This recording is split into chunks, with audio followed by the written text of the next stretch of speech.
I, Fintan MacBotna, survived the flood that wiped out my darling Cessor and all my people. And I returned to the wild and secret ways of animals. Until the next time that men and women came to this island. I was on my own, mostly. Ireland was deserted and empty for about 300 years. Until one Tuesday, in the middle of May, a new people arrived. On that day, the followers and family of Parthalon came ashore. Now, Parthalon was a beast of a man, huge lad. And he and his people had travelled all the way to Ireland from Sicily. Their journey began because Parthalon committed possibly the most terrible crime possible in his homeland. He killed his own mother and father in an attempt to capture their throne. Now he was in cahoots with his brother, but whatever.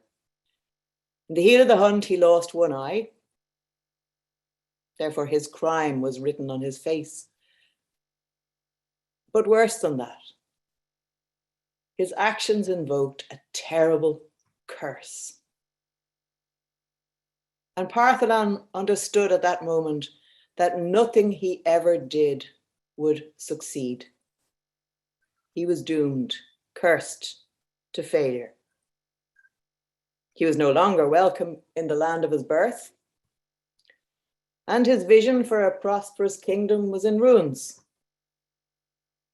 So Parthalon resolved to flee from this curse and to outrun this dark foreboding and find a land beyond destiny, a land without destiny. And so he gathered his family, provisions, and a retinue of 1,000 followers with, he just gathered, what would you say, every talent and every craft that would be needed to build a new kingdom. And they got on their boats and they traveled from Sicily to Greece and then on to Cappadocia, through Gothia and into the Atlantic, a journey that took them just over a year.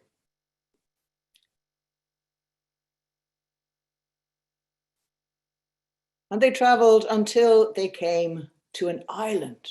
They saw an island rise out of the mist, an island so green and so beautiful, it caught their hearts off guard and blew them open. And Parthalon declared that this was the place, a place to start again, a place where they could embrace a hopeful future. Here was a land beyond destiny. Now, a large sea eagle alighted on the bow of his ship. Parthalon caught sight of the wise glint in his eyes.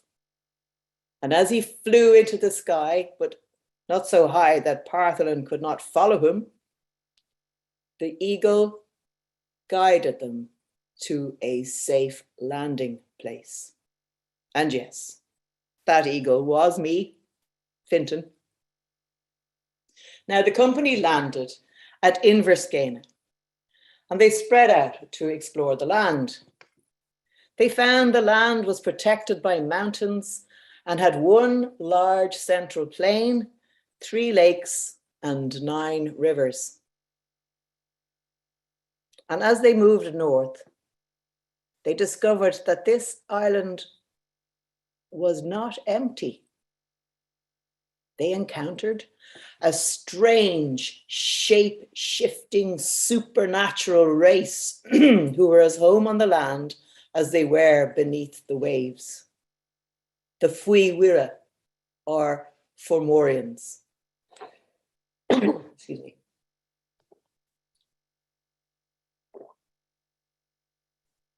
Parthalon, Parthalon was challenged by these magical beings for dominion over the land. I, Fintan, revealed myself and counselled Parthalon and his people on how they might proceed. And so they fought a battle of will and passion, standing on one leg with one arm behind their back and just one eye open.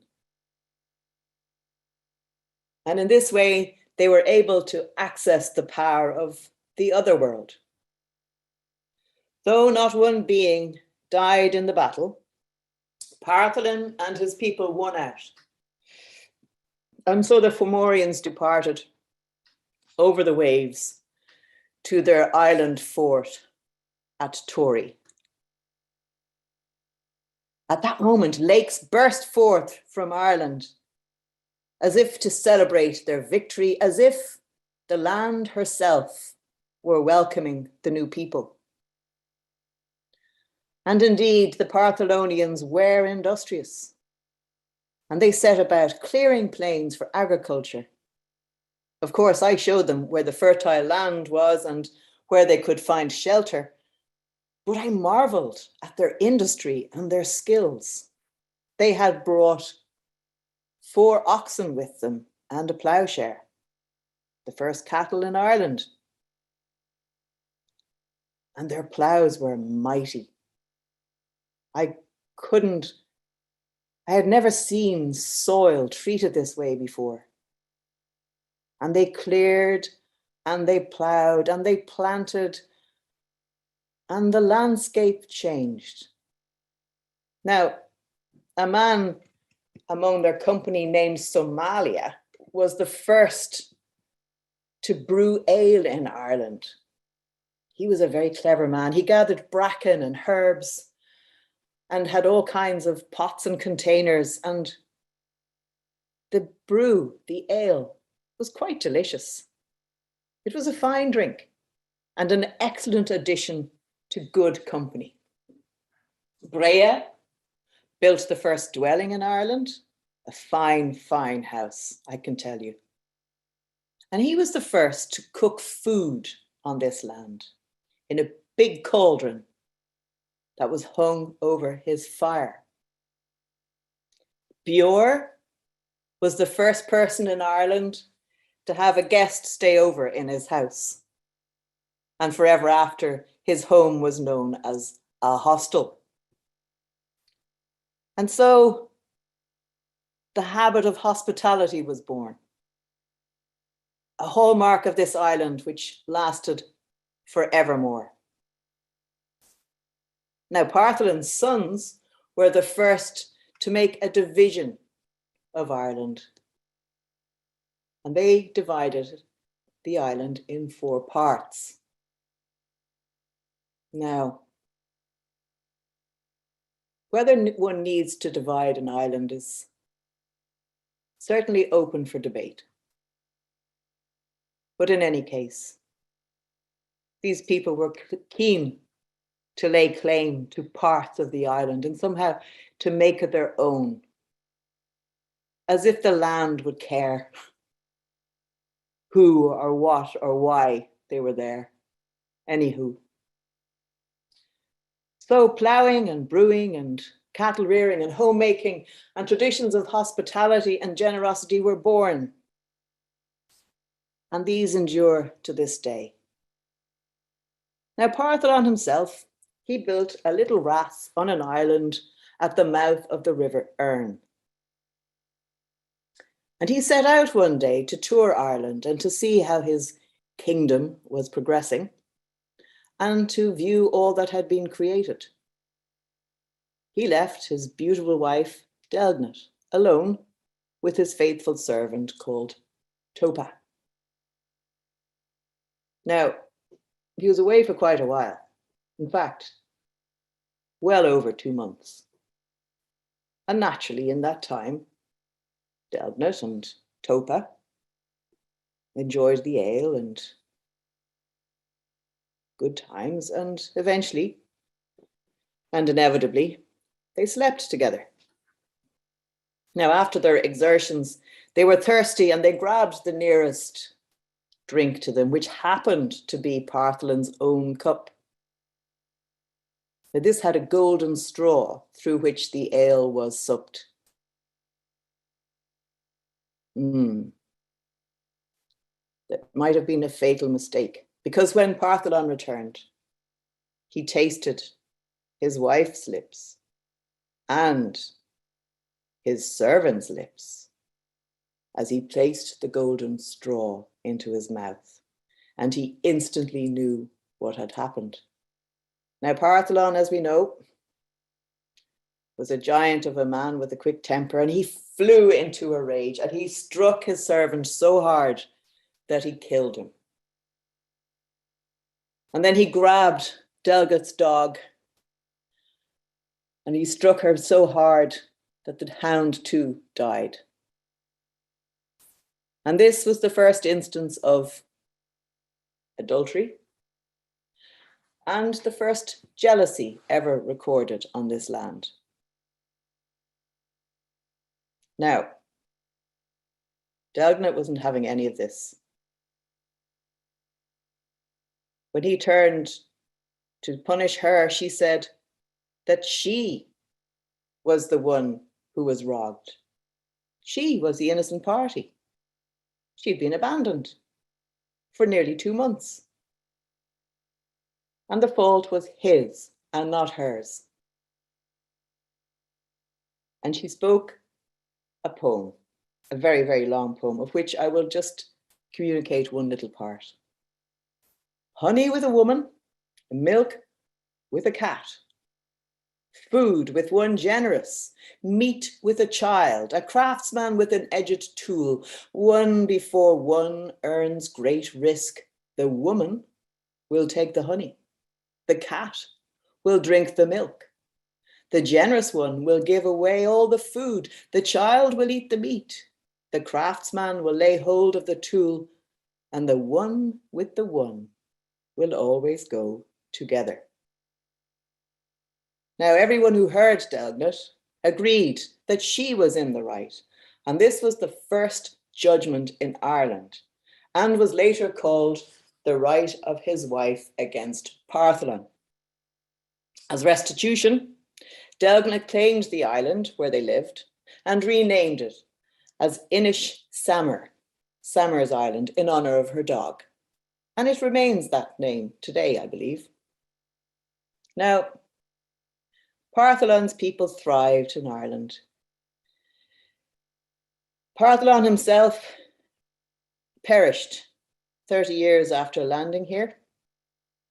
The curse had caught up to him. But what of his descendants? What happened to them? Well, they did prosper. And Ireland was a wonderful place for them, a happy home. But eventually Parthalon's curse caught up with all his descendants too. And maybe it was another 100 years, but they numbered over 9,000. There were 4,000 men and 5,000 women. And they were wiped out in a single week in May by a mysterious virus that had no name. So, no king, no God,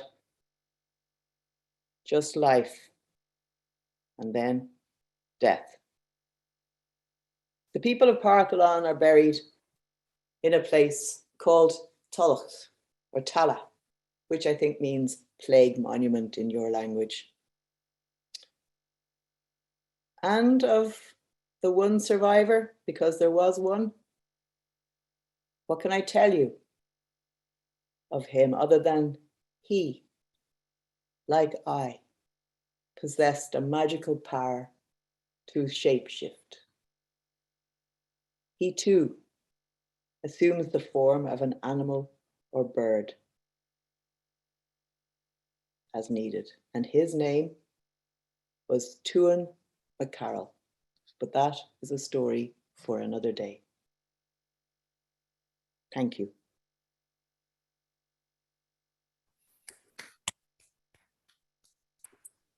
Well done, Fiona. Great telling. What we do is we'll split you into breakout groups, and just spend a bit of time talking about what struck you in this poem. Bear in mind that it's, in a way, Ireland's creation myth. It's about the foundation of things, and it's very different from many of the creation myths of other cultures. So what did you make of this? What struck you? And so we'll give you about 15 minutes in the small groups, and then come back and have a chat in the big group. But well done, Fiona. Great telling.